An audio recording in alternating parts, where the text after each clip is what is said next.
પ્રાકૃતિક ખેતીની અંદર બીજને બીજામૃત કરવા માટે 20 કિલો બીજને બીજામૃત કરવા માટે દેશી ગાયનું 1 કિલો ગૌમૂત્ર, 1 કિલો તેનું ગોબર, પછી 4 લીટર પાણી ને 20 ગ્રામ જેટલો ચૂનો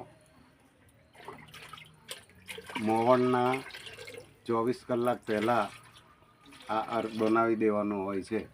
ત્યારબાદ આને બીજામૃત આપવા માટે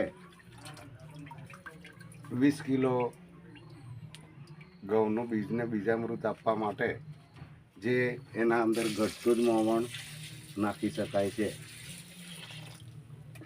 ત્યારબાદ બીજને બીજામૃત કરી અને ઓછામાં ઓછી 12 કલાકના સમયગાળા પછી વાવેતર કરવાથી બીજજન્ય રોગ પણ આવતા નથી અંદર, અને નાઇટ્રોજનની ઘટ પણ કુદરતી રીતે આના અંદર પૂરી થઈ જાય છે। Mission cluster Gujsar, Amarsingh કાસવા।